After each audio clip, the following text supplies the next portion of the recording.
So my name's Ted Livingston. I'm the founder and CEO of Kik.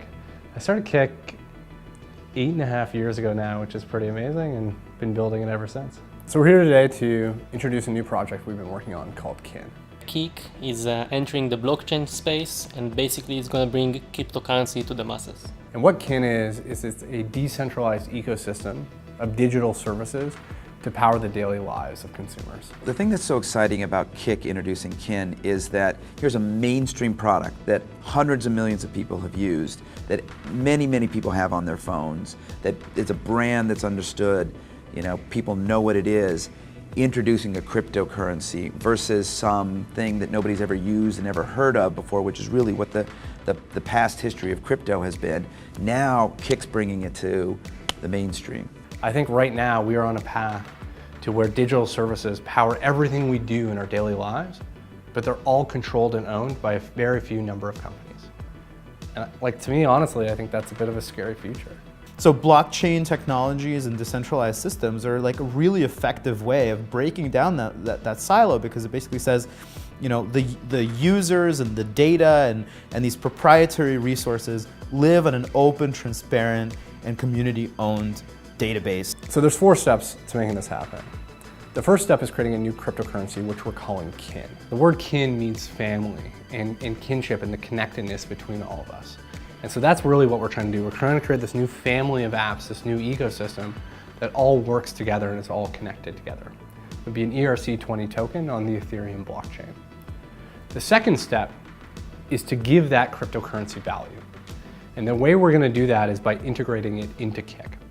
This is something we've been experimenting with since 2014 with Kik Points, where through just a couple ways to earn and a couple ways to spend, we were able to create 4 times the transaction volume of Bitcoin globally.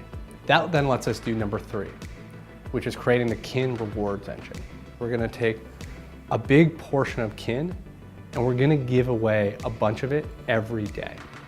So that if you're a developer and you have a great digital service and you bring it into this Kin ecosystem and you integrate Kin and you get people transacting in it, you will get a proportional amount of this daily reward every day. So you get all these developers coming in and that creates more transactions. But the more transactions you get, the more demand for the currency, the more demand for the currency, the more valuable the currency is, the more valuable the daily reward.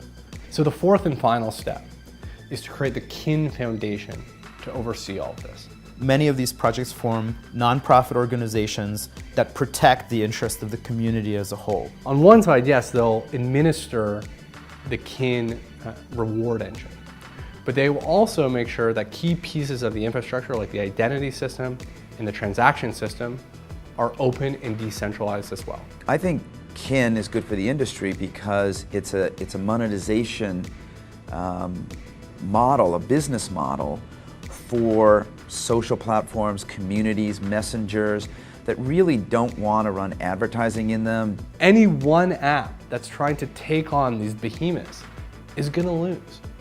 But by banding together and using this cryptocurrency Kin as a way to align us all together, to work together, I think we can make a better experience for consumers, but also a better future for society in general. Kik has both the experience and the resources and the user base to really make this happen. The success of this project really comes down to how many other people can we get excited to compete with us, to join us, to work with us, and to build this together.